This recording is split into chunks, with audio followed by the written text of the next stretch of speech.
Karena apa? Sebenarnya panduannya nanti bisa ada apa namanya softbooknya, ada handoutnya sekolah kehidupan. Kalau dulu sering kita cetak, tapi sekarang eranya kan era digital ya, kita share aja.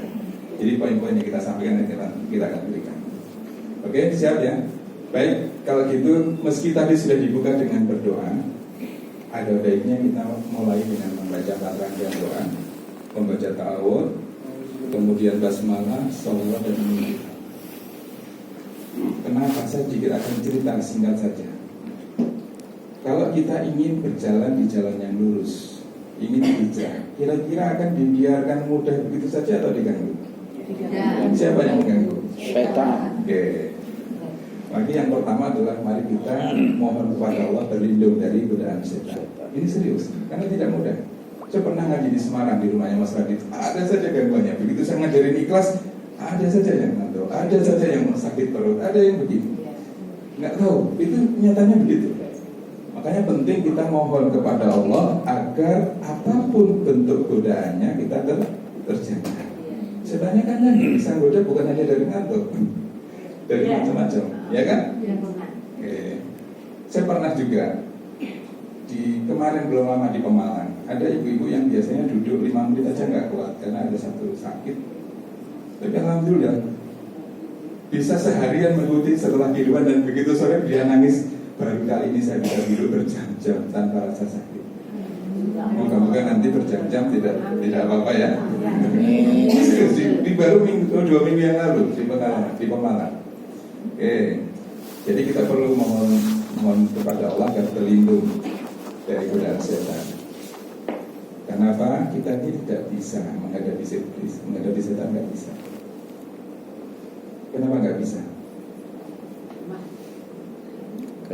Karena dibandingkan dia, secara umur kita kalah jauh, secara ilmu kalah jauh, kan?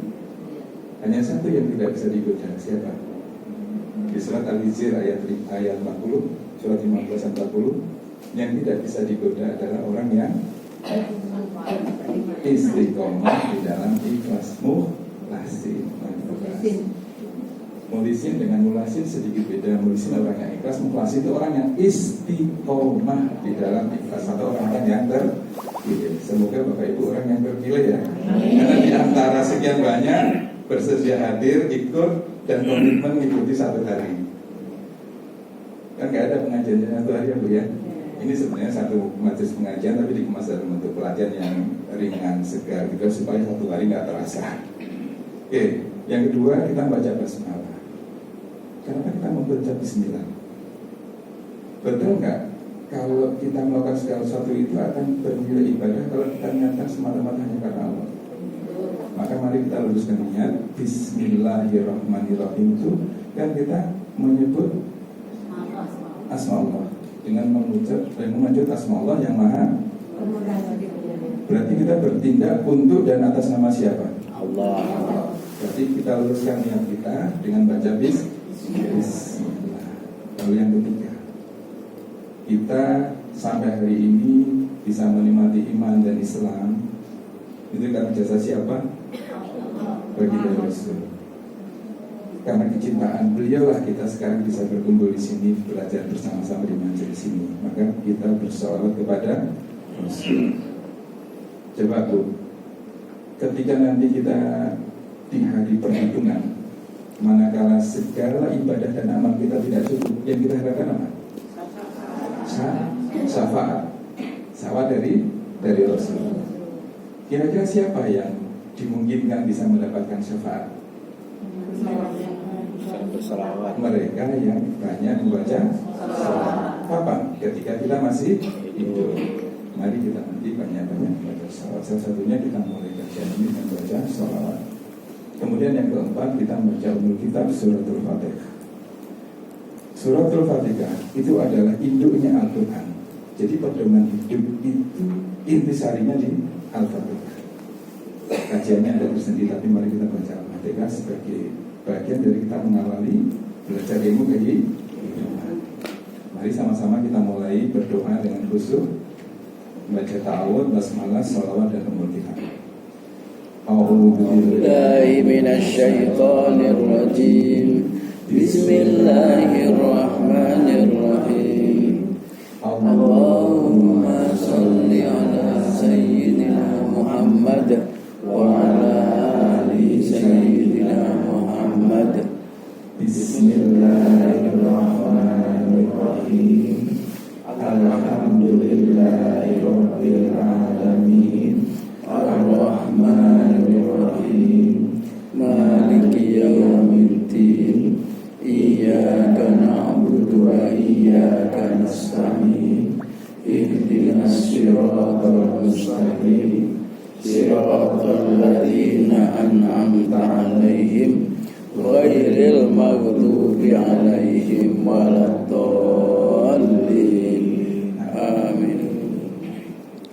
Terima kasih. Baik. Pertama saya akan bertanya pada Bapak Ibu semuanya. Kalau tadi mungkin ada sedikit dihantarkan oleh Pak Zul. Benar ya kita semua pengen hidupnya bahagia ya? Ya. Betul atau tidak? Iya, betul. Semangat nih. Benar ya, pengen semua bahagia di dunia dan di akhirat. Oke, kita kunci. Nah, kalau pengen bahagia, konsep bahagia menurut Bapak Ibu itu yang bagaimana? Bahagia itu bila bagaimana? Tenang, aman, terus apa? Nyaman, tentram. Apa kira-kira Mas? Punya istri solihah. Punya istri solehah. Kalau nggak solehah nggak bahagia ya. Istrinya berapa Pak? 1. Itu nggak istrinya Pak? Oke. Bahagia itu kira-kira gimana Pak Sunanda? Oke, mengungkapkan isi hatinya. Oke, yang lain? Merdeka. Hah? Merdeka. Oh, merdeka. Tidak dijajah, Bu ya. Tidak dijajah suami. Independen. Tidak dijajah suami. Tidak dijajah Suami. Siapa namanya? Bu Asih suaminya ikut kan? Almarhum. Almarhum. Oh ya, sebelum itu saya mungkin Bapak Ibu membacakan doa Al-Fatihah untuk almarhum salah satu peserta yang namanya siapa? Ya dibuka. Begini, kenapa di sekolah kehidupan itu kita batasi memang kuotanya ya 35. Namun demikian kalau istilahnya itu waiting listnya ada sekitar 4 atau 5, oke lah. Yang penting kelasnya mencukupi. Karena kalau lebih dari itu tidak nyaman kelasnya. Dan saya mungkin tidak bisa berinteraksi lebih intens kepada peserta.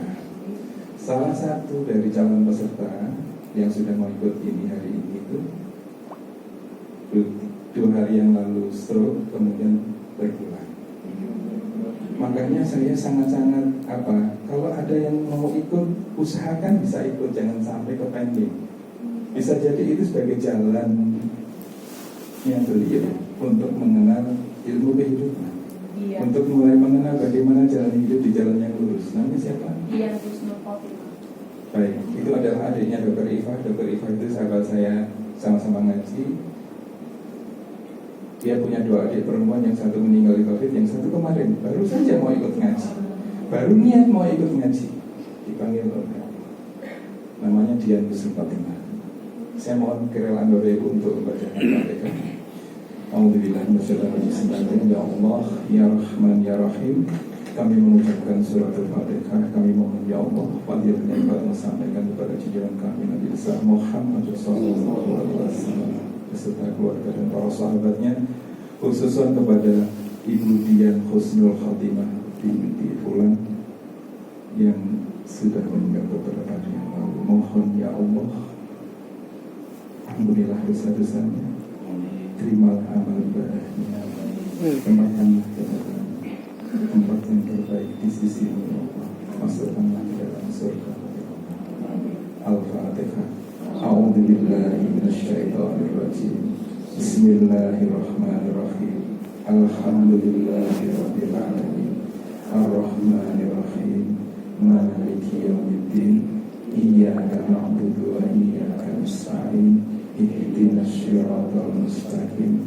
Siratal ladzina an'amta 'alaihim ghairil maghdubi 'alaihim waladdallin. Terima kasih. Bagaimana firman Allah di surat An-Nisa ayat 100, barang siapa berhijrah di jalan Allah, maka kepadanya dibukakan ladang hijrah yang luas dan rezeki yang banyak. Dan apabila sudah niat berhijrah namun kemudian meninggal, belum sampai berkesempatan hijrah, Allah sudah menyempurnakan pahala hijrahnya. Semoga pahala hijrahnya Mbak Dian Husnul Khotimah Allah sempurnakan. Amin. Kembali ke sini lagi ya. Itu semua betul. Apa yang tadi sampaikan, tenang, kemudian istri solehah, suami baik hati, gitu ya, dan semuanya. Tapi kalau saya rangkai, saya simpulkan, betul nggak Bapak Ibu itu bahagia apabila yang diinginkan terwujud? Iya. Iya ya. Mayoritas. Jualannya laku bahagia? Iya. Karena pengennya kalau jualan pengen laku. Jika tidak laku bahagia nggak? Tidak. Sedih. Jadi rata-rata orang mengatakan bahagia apabila apa yang diinginkan terwujud. Itu orang bahagia. Rata-rata begitu. Apa yang diinginkan terwujud atau cita-citanya tercapai.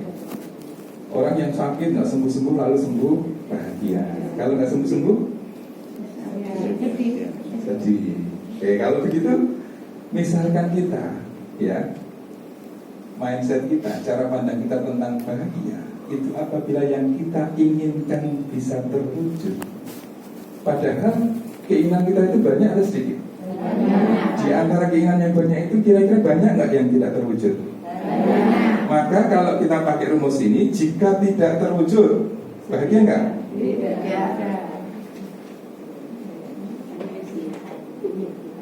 Berarti rumus ini bisa dipakai nggak? Selama ini kita berpikirnya adalah bahagia itu apabila keinginan terwujud, maka kadang-kadang bahagia, kadang-kadang tidak. Sepakat ya? Padahal kita cita-citanya pengen selalu bahagia. Nah, mestinya pakai rumus apa agar kita bisa selalu bahagia? Ikhlas. Menerima. Oke, menerima salah lagi maksudnya. Menerima dari Allah. Menerima apa dari Allah? Sabar, oke. Bersyukur atau IPH kan? Maksud saya begini, kita ada di dunia ini karena siapa? Karena Allah. Kan nggak bisa kemudian kita milih ibu asli lahir di mana? Jogja. Bisa nggak milih pengennya lahir di Amerika gitu? Nggak bisa kan? Jadi kita lahir dari orang tua yang mana, di mana, itu Allah yang menentukan. Tahu-tahu lahir gitu aja kan? Berarti kita ada karena Allah yang menginginkan.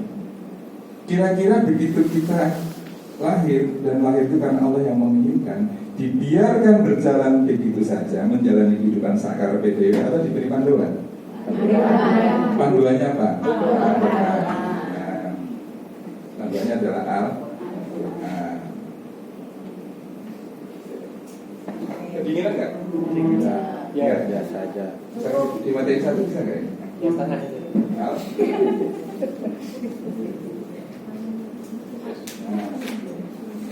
Saya mau bawa ke sini. Jadi sepakat ya, pedomannya atau panduannya adalah Al-Quran. Berarti untuk hidup bahagia itu, ya, pedomannya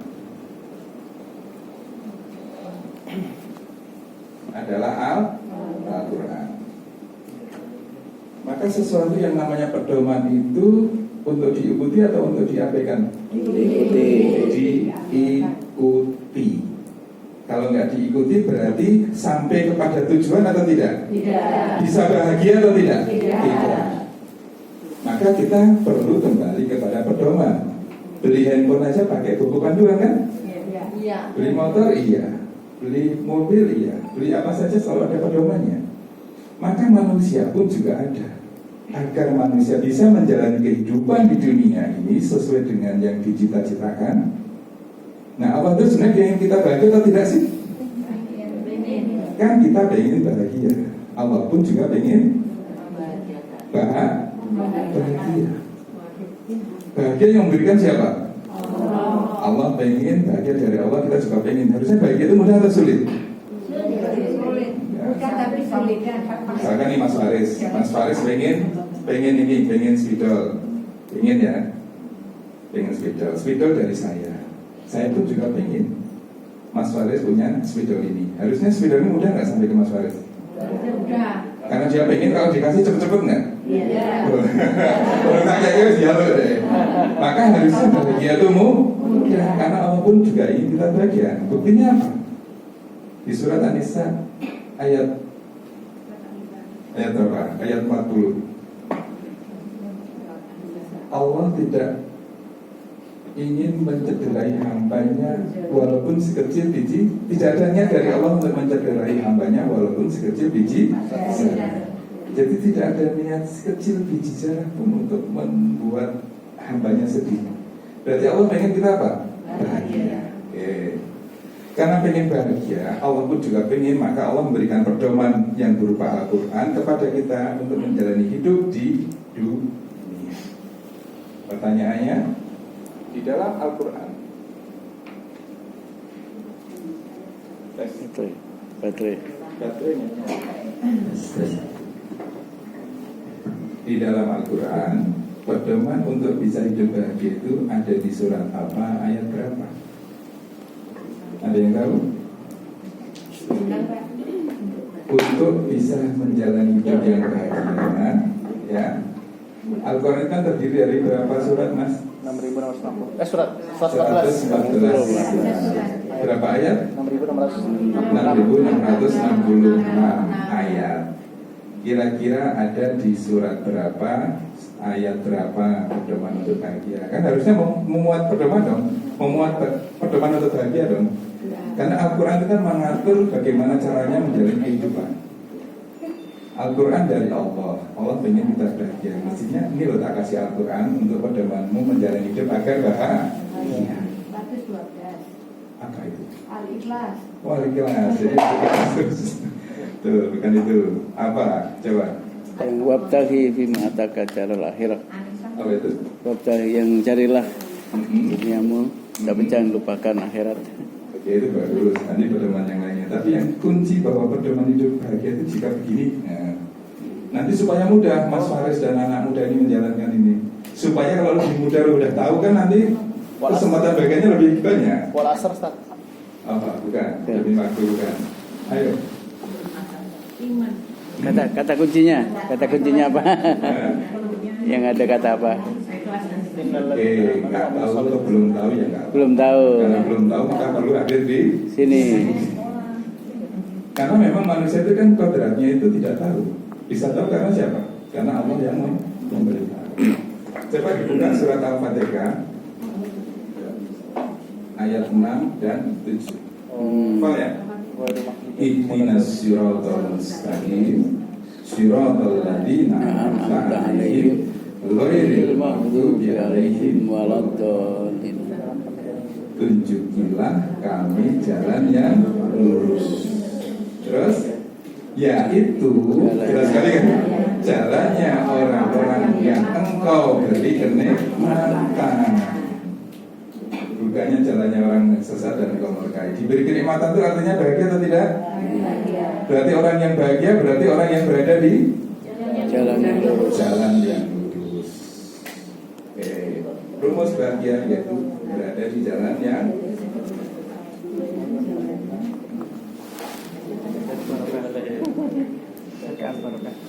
dari sini Pak.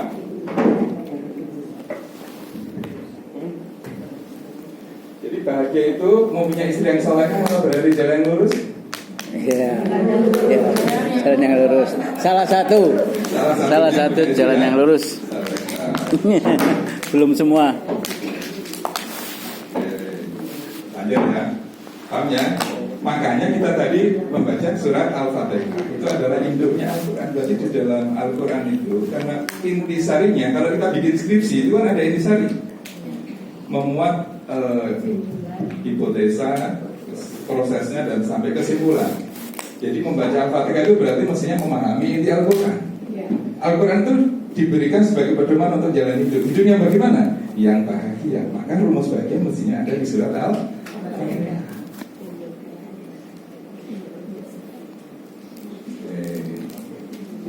Paham ya? Oke, di surat Al-Fatihah. Yaitu bahagia berarti bisa bahagia jika berada di jalan yang lurus. Oke, aku dulu. Rumus pertama di kelas kita ini, rumus bahagia adalah surat Al-Fatihah ayat 6 dan 7. Kalau pulang ke Kulon Progo cerita sama teman-temannya, sudah tahu belum rumus bahagia? Nah, gitu. Baik. Dengar-dengar di Kulon Progo mau bikin kelas sekolah keilmuan juga ya katanya? Insya Allah. Baik. Oke, lanjut nih. Paham ya nih ya di surat Al-Fatihah. Maka kita coba lanjut. Tadi kalimatnya di ayat yang ke-6 tadi gimana? Tunjukilah kami jalan yang lurus. Berarti sudah tahu atau belum? Belum. Karena minta ditunjukin. Mas Faris, rumahmu di mana? Tunjuki dong. Berarti saya belum tahu rumahnya Mas Faris. Kasih Google Map, betul. Sekarang kasih Google Map, kasih di server, kita ikutin aja. Oke. Berarti yang orang yang bisa dapat Google Map atau dapat petunjuk, insya Allah sampai. Oke. Berarti kuncinya adalah agar bisa, atau kalimatnya begini sebelum ke sana. Berarti posisi manusia itu sudah tahu atau belum tahu? Belum tahu. Posisi kita itu belum tahu. Petunjuk jalan ya.